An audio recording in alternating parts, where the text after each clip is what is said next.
Hello, Miss Michelle Gray. How are you? I'm good. How are you, Lisa? Fine. Haven't had the fire marshal knocking at your door yet? Inside joke, people.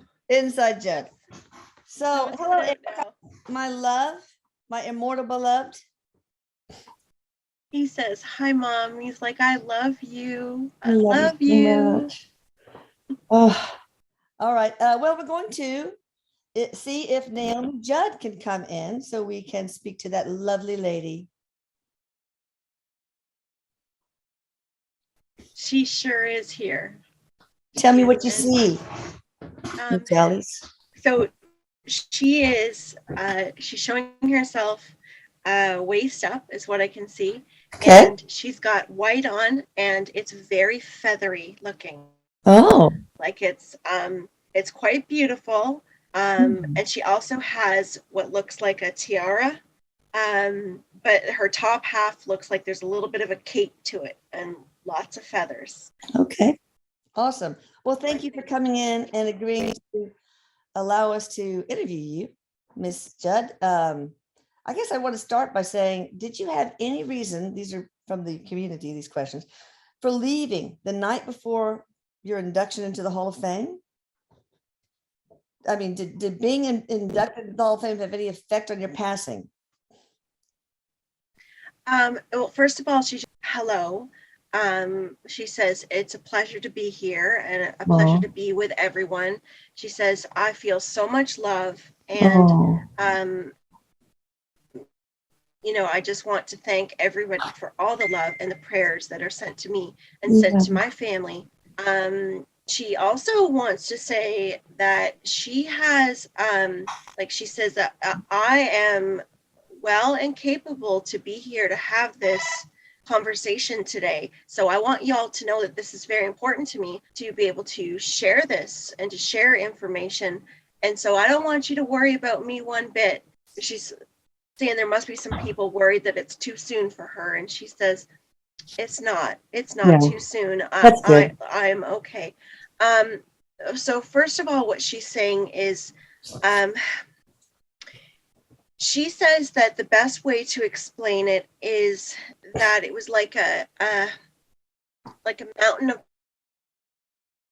pressure. It wasn't that she had specifically made a choice to do it because of that, but she was feeling.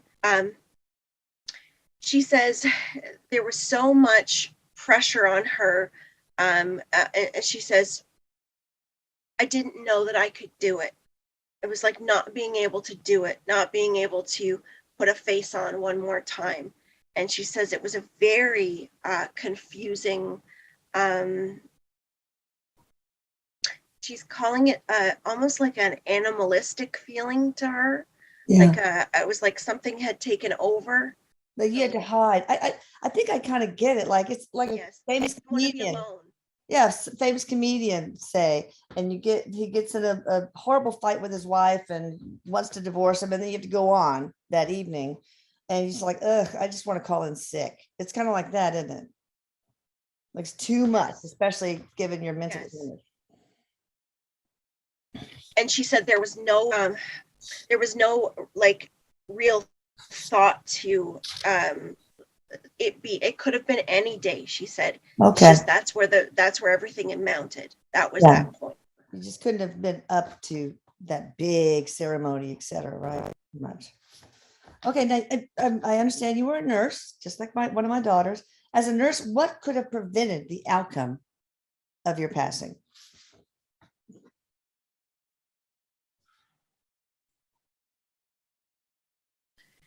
Well, she says, this is the hard part.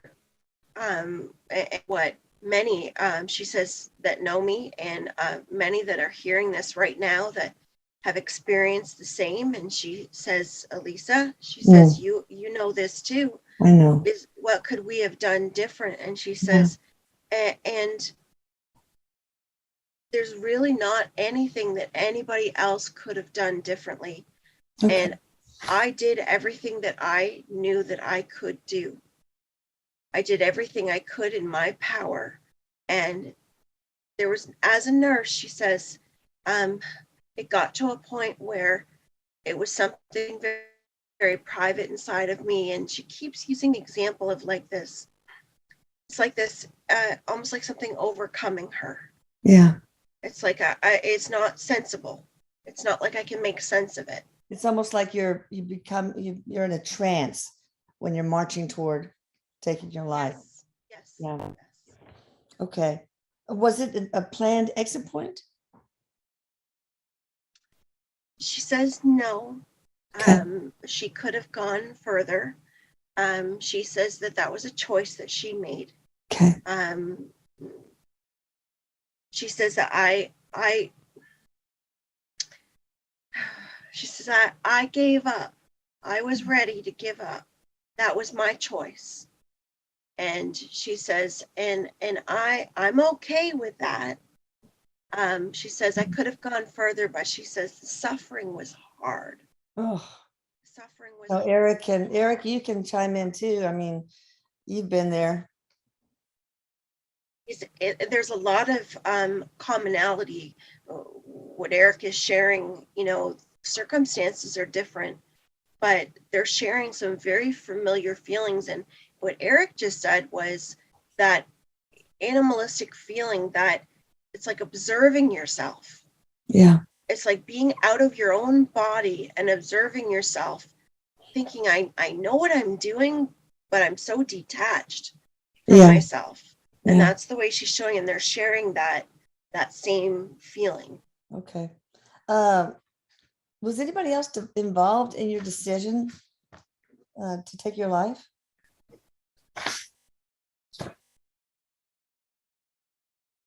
No, she says this was my decision. All right. Tell me about what your transition was like.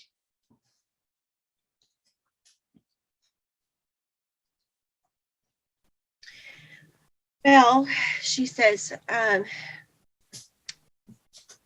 it was like, I can explain it. The feeling was like this immediate, she says, like dropping of the swords. And she shows herself carrying all these heavy pieces of armor.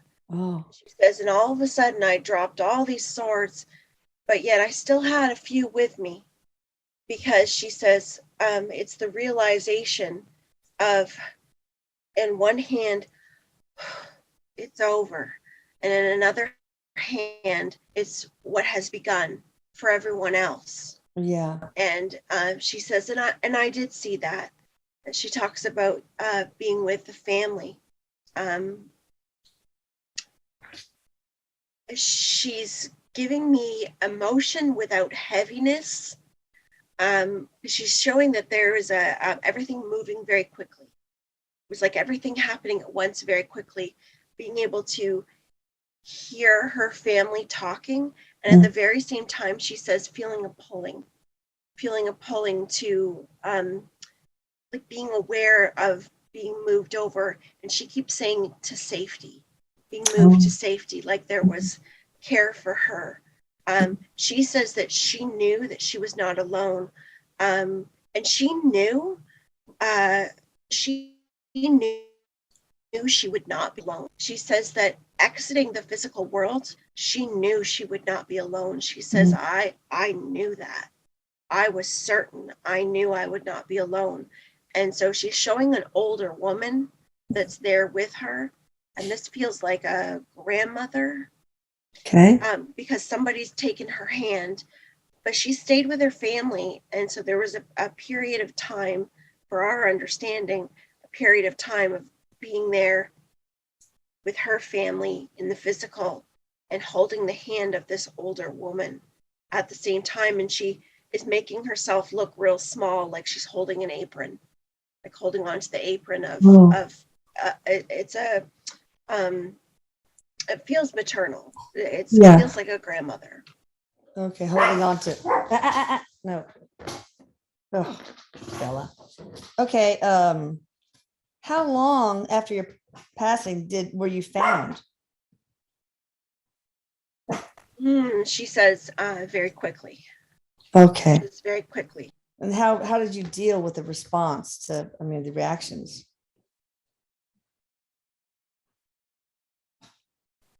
She wanted to be a mother. She says, I that's her number one instinct. Oh, Her yeah. number one instinct To above comfort. everything in her life, the comfort. And that's exactly what her instinct was, is the comfort. And she's showing that she was being given that comfort that she was trying to offer to her family. And she's shushing, like being like, it's okay, baby, it's okay. Shh, like she's making those sounds. Yeah. Like, it's okay.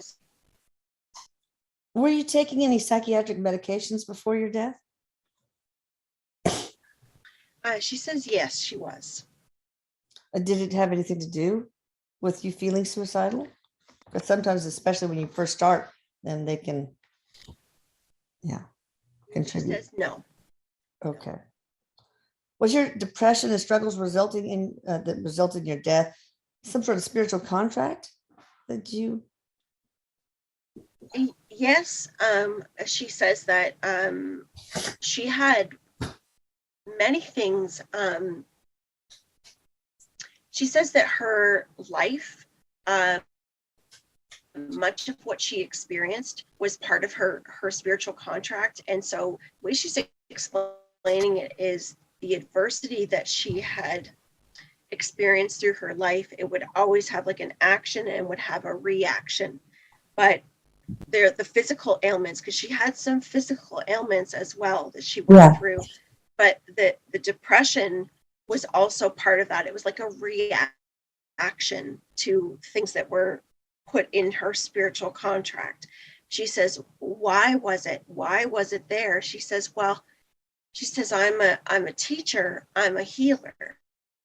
And she says, what better way is it to have something like this be put out in front of the world for the rest of the world to see, and to see the seriousness of something that, our eyes can't always see illness. We can see somebody in a wheelchair. We can see somebody with broken bones, but we don't see what it's like when the brain is broken. So it was basically part of your contract to bring more awareness to mental illness. Yes. Was there anything else that contributed to your mental illness, like negative entities, attached earthbound spirit, anything else like that? She says that sometimes she's calling it, rather than entity, she's calling it energy. So sometimes there was negative energy that would come from opinions of others. She says judgment. Yeah. That really fell heavy on her, judgment of others. And she says that was like carrying around dark clouds. Okay. Now you had hepatitis C. Was that from being a nurse? From an incident? She says yes. Yeah. I have the same thing. I developed, it's gone now, but hepatitis C because I was putting in a central line in a comatose patient who woke up and got stabbed. So I understand, but tell us about your hepatitis C, and also if that was part of the contract. She says yes, and she says that that's what really got her on this path of healing. She says that she sought out like alternative healing, but she says like being on this path of enlightenment, this path of understanding the body. Like she shows being a healer. She says as a healer, it brought her in a little deeper, and she's saying like you, it's having the medical knowledge and then going in deeper into understanding the cells. She said our power as human beings and how we can heal our body, because she says she healed her body, and that was also part of the spiritual contract, because she says again, that was a very dark time. She said that was a very difficult time, and it really she says that was like an awakening point for her, and that really put her in a place of empowerment to be able to teach that to other people, to be able to help other people see how they could heal themselves. And what she's saying is that it gave her something else, like she says she's of service, and she's saying that her whole family is of service, like service to the community, to the world, and this was part of her story. Interesting. So maybe you were also to bring awareness about hepatitis C to the forefront, or not? She says yes, and also to bring awareness to our ability to heal our own bodies. Good. So did you know when you were alive that you were a healer on a conscious level? Yes. She said that she had some spiritual knowledge. Good. And so that she did. She had some understanding there. Yes. Okay. How bad did your hepatitis C get? Did you develop serious liver damage? Like cirrhosis? She says it was pretty bad. Oh. Yeah, she says it was, she was real sick. Oh. It stopped her, like she wasn't able to tour, or she wasn't able to perform. Oh, yeah. Yeah. Like she says it really, like it was a traumatic period of time for her. Did that contribute to your depression, you think? She said that was like a catalyst to bring forward some of the deeper secrets that she had carried in her life. It was, she says, it was like slowing everything down to bring out a little bit more, although she wasn't ready to go there yet. Yeah. But yes, she goes, it all worked together. Okay. Like a puzzle, she says. All right. Now I think we've already answered this, but I'll ask this anyway, because maybe you had something to add. How did you feel the moment you passed compared to the few hours before you passed? Others who have passed in this way say via mediums that they instantly regretted how they passed. Is that how you also felt? Well, she says,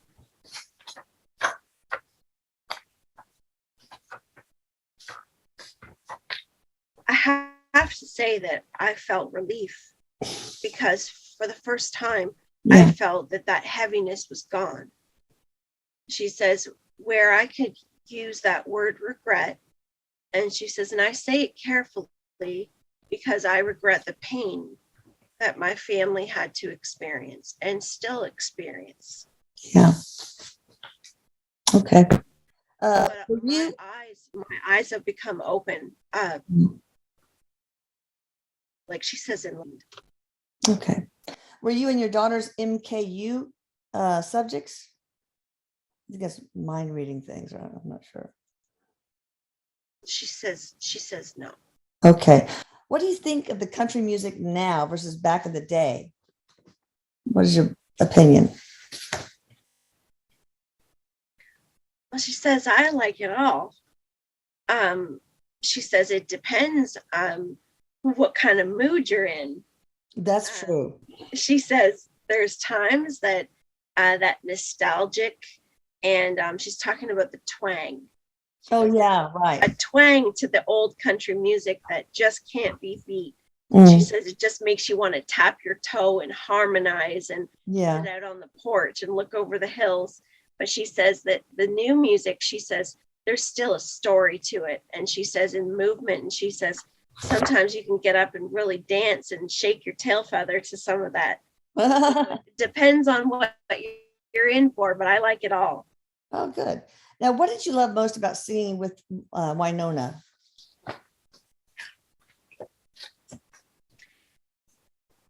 Well, she says, of course, she says, as a mother, being able to do something with my daughter. And she says, and mind you, she says, we weren't always perfect, but we were perfectly imperfect together. And she says, it's my pride as a mother to be able to do something like that with her in this lifetime, which has been a sheer success. Yes. Did you generally get along with each other? She says yes, but we also understood when we'd had enough of each other. Yeah. It's a mother-daughter thing. Yeah. Times where we could finish each other's sentences, and then times where, you know, we just knew that glance or that I need my space. And but I would say that most mothers and daughters put them on a bus and put them on tour for months and months at a time, and, you know, see how well you get along. I think that Oh yeah, of course. Of course. Can you tell us a funny story you had with Winona while on tour? Probably a lot of them.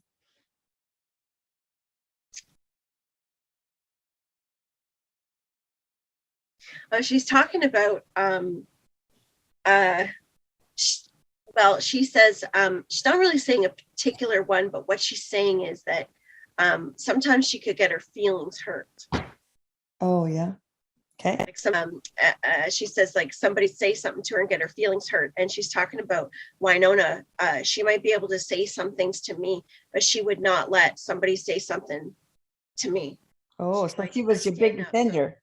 There must have been somebody say something, and she's showing her like Winona standing up and telling somebody off, calling her like a force to be reckoned with. I can see that she could be quite scary.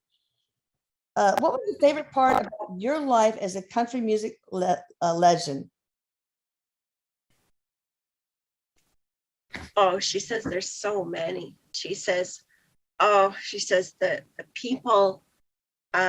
She says the people, not only the wonderful people that I got to be on stage with and meet and know, and the relationships that were forged over many years, the support, but the people that I was able to meet all over the world that supported me no matter what I went through, that showed up time and time again. And it would just amaze me to see how many people cared and how many people would show up, you know. And she says, and the glitter, let's not forget the glitter, something so special about getting into something that just made you feel so good and made you just feel so beautiful, and standing there with all that glitter. And although over time, none of that really mattered. And I have to say that even though all of those things were such a wonderful part about the life that I had and the privilege that I had to live in this way, but at the end of the day, that nothing mattered to me more than family. Yeah. So what is your favorite part as a mother of your life? My grandchildren, watching my babies take care of babies, and being a grandmother and experiencing motherhood in a new way was very special to me. Got to unmute. I hope they don't bark. Sorry. Who in the family or in your circle took your passing the hardest?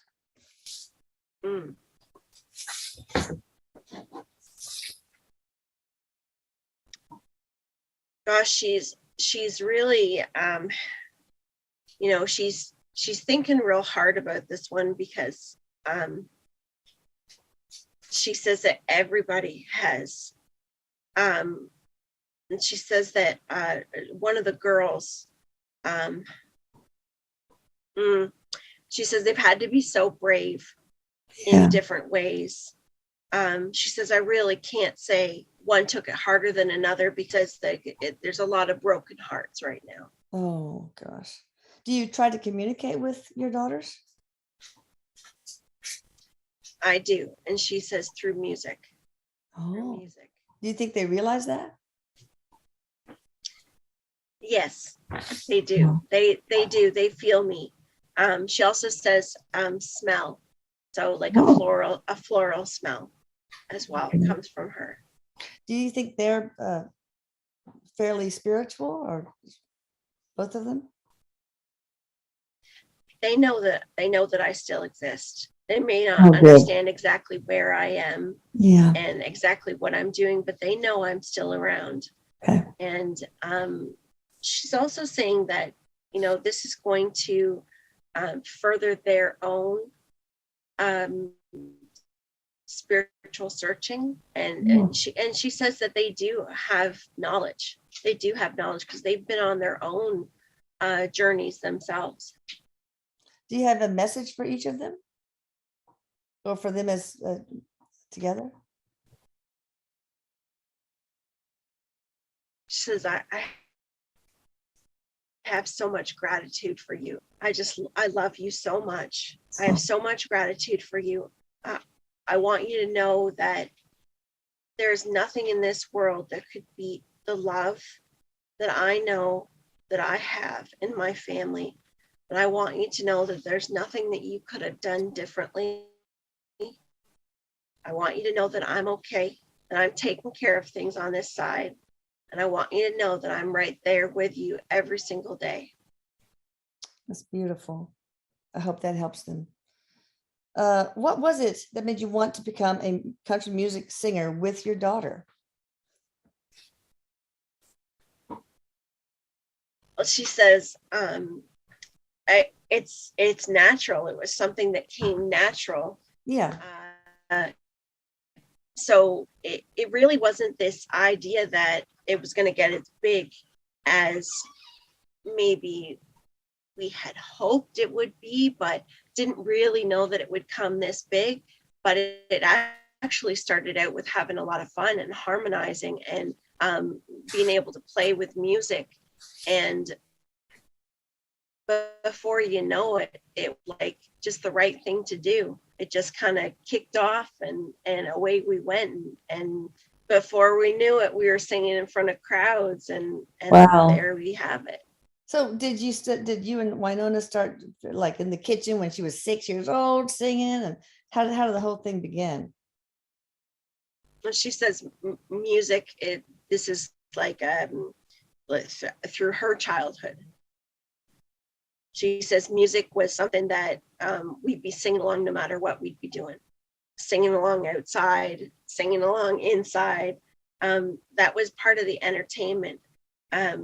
She says that times weren't always easy, and music was something, singing and harmonizing was something that did come easy. So we'd do it every chance we could. That's beautiful. They're bothering me. Oh my God. Every little car they see pass. It's just, all right.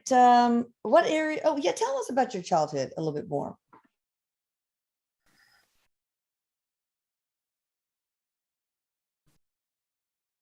And she says, there must be Tennessee.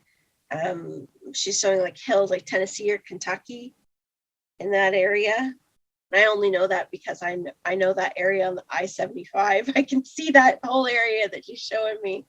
So it must be in that area there. She's saying that she was quiet. Not a wealthy family. She says hardworking. We had our challenges. There was some difficulty in the family. She says that as she got a little older, she got a little more daring, got herself into a little bit of trouble.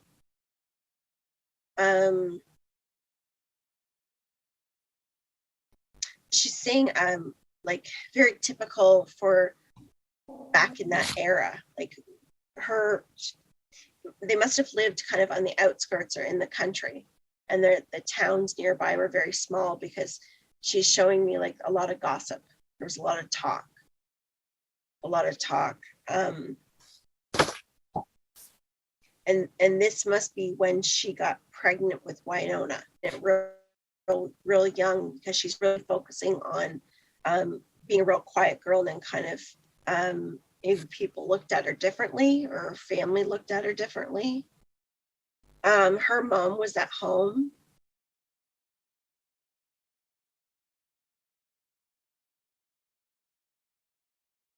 She's given me an image of like an outdoor line, like a clothesline. Looks like they're out in the country with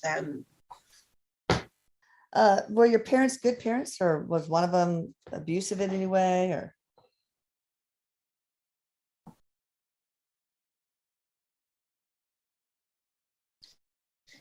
she's not saying physical abuse, but there was she did suffer some abuse when she was young. She's saying family abuse. From one of her parents or somebody else?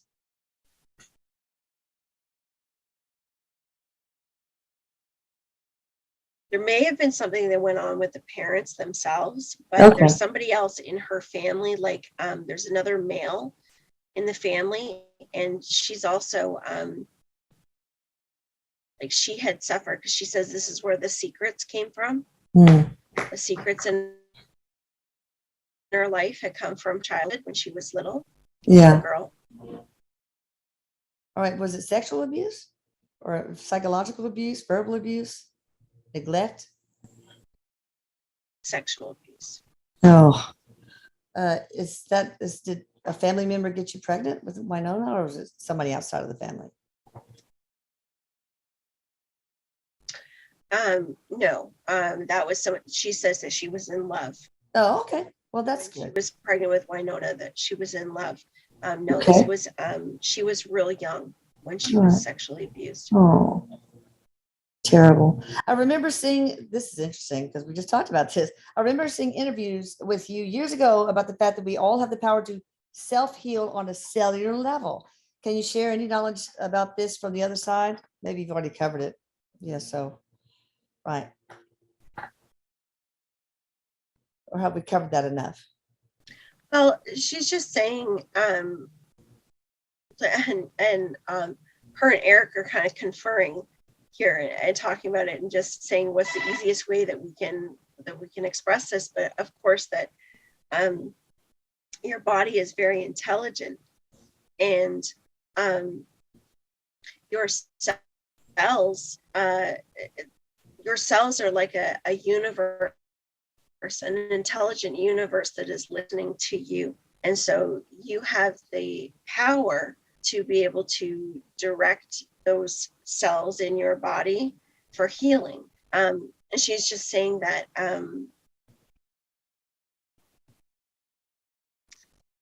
for everybody to understand that, and she's saying this to you, Elisa, she says that alternative modalities for healing, she says metaphysics, and she was big on metaphysics, and she says, but understanding our energy and understanding healing, metaphysics, she says this scalar energy, she's pointing to what you're doing, and she says that we can change the structure of our cells, that our cells rejuvenate themselves. That's cool. So when you heal yourself, is it visualization, visualizing white light to this on the cellular level, or how did you usually heal yourself? Yes. Frequency, visualization, meditation, along with that, the other supports, nutritional support. Oh yeah, of course. Other things that we can accompany with that. But she says that when the cells all learn how to vibrate, oh, that's interesting. She says, like from her perspective now, she says, think of how in music we harmonize, and we harmonize different vocal cords. Well, that's vibration. And she says, and so what we want to do is we want to tune into the correct vibration with our cells so that we can create harmony with them. So rather than have them out of harmony, we have them working together. And we do that with various different, she says, whether it's visualization or whether we do it with sound. And she's saying that sound is actually one of the most powerful ways that we can add to our healing. She says, like with music, Yeah. adding tone. Yeah. She's just saying that you're healing with scalar energy. She's recommending that anybody that is getting scalar work done to add tone and sound. Interesting. To meditate to sound, to amplify. Yeah, I use all sorts of different tones, different hertz tones when I do my scalar work. What areas are we lacking in helping to improve mental health in individuals? Like, where do we need to improve the most? Well, she says the biggest thing that is still, unfortunately, a problem is that there's so much judgment. Yeah. Still takes place when it comes to mental health. She says, understanding that, depression and the brain itself, it's a disease. It's not a character flaw, That's right. That's right. So it's more about public education, maybe? Yes. And she says, and it should be treated as such, because unfortunately, there's many people, and I'm sure that we all can look at a situation, whether it be ourselves or somebody else, where we have felt judged or we have judged another, where we look at it as, come on, why can't you get up and just do this? Why can't you just get through this? Why can't you just clean your house? Pull yourself up by the bootstraps. Yeah, right. Right.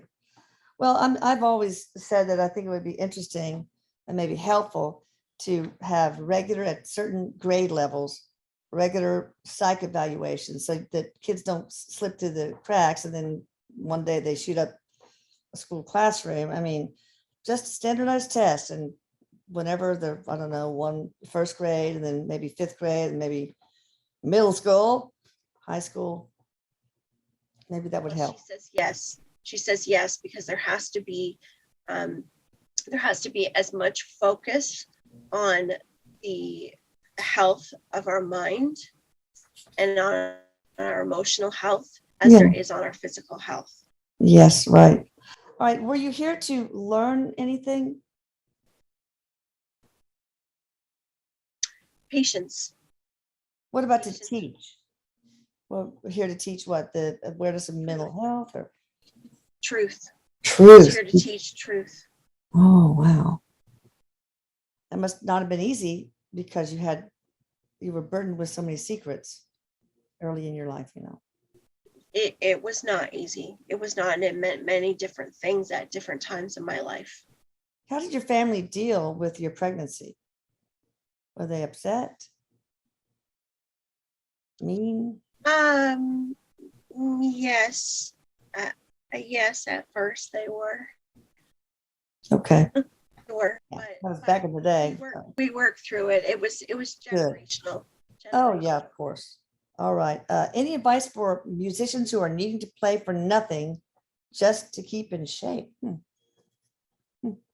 Well, when we talk about, just as we were talking about the cells, we talk about if you're doing something that you love to do and you're doing something for passion, we all understand that, maybe we're not going to get to where we want to be or where our dream is at first.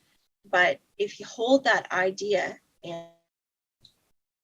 and you do what you have to do to put your food on the table, you do what you have to do to pay your bills, but understand that if you do what you love for passion and you keep showing up, it's all about your determination and your commitment. Because when you keep holding that and you don't give up, you're going to get to where you need to be. We may not all be on a grand stage, but if you love it enough, you're going to get to where you're going to feel like it doesn't matter whether it's a grand stage, you're going to do that no matter what. Okay. What made you decide to become a nurse? She says that it was like we decided it must have been like in school. It was like so many different professions at that time were like you could be a teacher, you could be a nurse.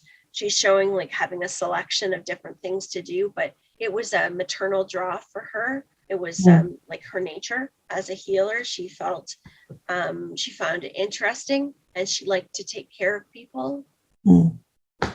That's awesome. I figured it would be something like that. Can you share another life that most influenced your one as NAOMI, Judd?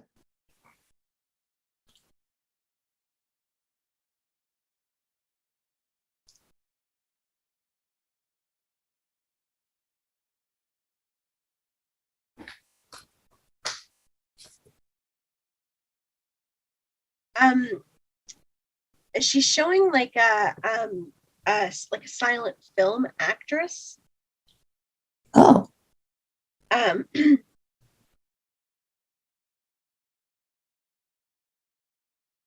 See what she's showing me here.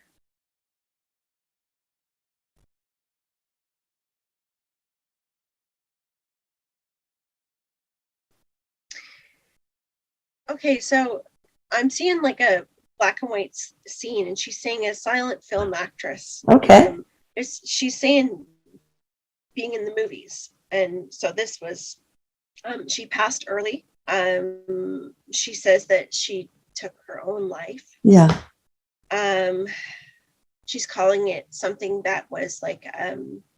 She says that we have sometimes different things in our lives, in our past lives, that are like common road bumps that we experience to work it out again. But what she's saying is she's showing me the being silent, not being able to speak. And now you came back She says and you had a voice. Of things were in her life. Yeah. Yes. Okay. Did you have any regrets when you look back on your life and death?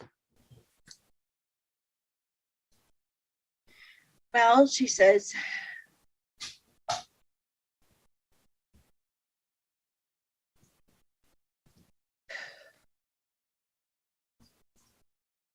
that in some ways she wishes that she had had a little more patience the day she decided to leave. If she was able to wait. She understands that she's speaking now with a bigger perspective, with her eyes wide open and understanding the bigger picture. Was there regrets in her life? Well, she says, of course, I made mistakes. I didn't do everything. We all do. Yeah, of course. But she says, I have a wonderful life. And what was given to me in this life and who I shared this life with, there are no regrets. And for all of that, I'm very full. That's awesome. Any message you want to give to your fans? Me being one of them. Well,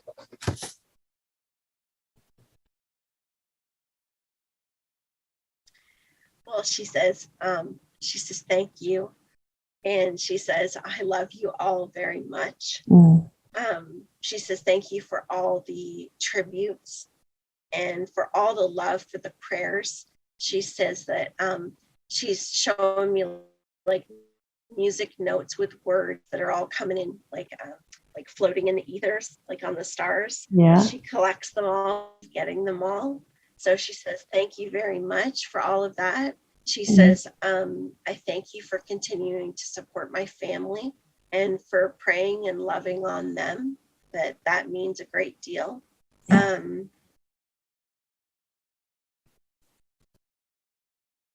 She says, this is sincere. She goes, and I so sincerely mean that. Thank you.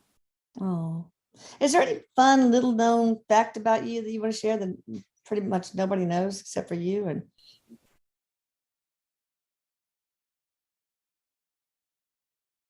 she says, I would have made a wonderful fashion designer. I bet. Did you consider that as a career at one point? I thought about dabbling in some of that. And she must have had some sway or maybe it was part of that in some ways. Okay. Because it was like fashion just made her feel so good. Made her feel so beautiful. Yeah. And she knew how to put herself together. So Erik, do you have any questions to ask Miss Judd? He's just saying, thank you so much for being here. Mhm. He says that she's a teacher, and in the spirit world, will be working with musicians, Mm. you know, her family, the other people. And so he's just saying that, you know, to reach out. She's agreeing. And I'm going to tell you too, because that just popped in my head. So before we started today, and I said I had a feeling we were going to do NAOMI Judd because I was getting her energy. And what Erik just showed me is I turned my computer on, and I kept hearing that song, Love Will Build a Bridge. Mm. And my computer always shows like a different scene every day when I turn it, when I power it on. And on it was like the hillside, the countryside with a great big bridge. Oh, wow. Across the front of it. So Erik is just showing me that. And I'm like, oh, that's right. That's right. So I just think that's so cool. That is very cool. I love how they do that stuff. So Michelle, do you have any questions to ask? No, I just really enjoyed her energy. She's beautiful. She's a very light energy. And the one thing that I was picking up on, and maybe she could answer, is just about her healing process. You know, is she still in a healing process? And she says, in some ways she is, yes. She says it's more like she's in she's obtaining a lot of wisdom, but she's in full acceptance of her transition. And she says she's in an eternal peace, is the way she's describing it. Yeah. So what do you think about the rascal that is my son, Erik?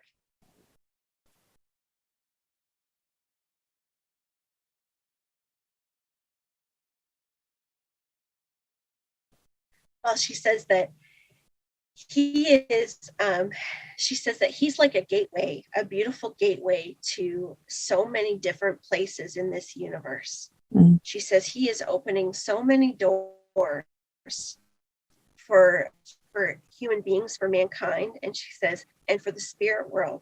She wants you to know, to not only know that he's helping so many people on earth, but she says, do you know how many he helps in spirit as well? I didn't know that. Yeah, she says that, she goes, he is a busy boy. He's a busy boy, but she says, he's well known over here, but not only for those on earth, but for those in spirit too. And she says, I would be one of those, because she wants to let you know that Erik was one of many of the first that came to her to be with her. And because they had so many similar things that they could share. And she says that your son came and sat with me, and your son was by my side to help me in the early parts of my transition. And he continues to help me, to help guide me to be able to step further into my own enlightenment on this side of things. So she says, I thank you very much, because I know how hard that has been as a mother, from mother to mother, how hard that's been to sacrifice yourself. That's beautiful. Yeah. Any final thoughts to share with us?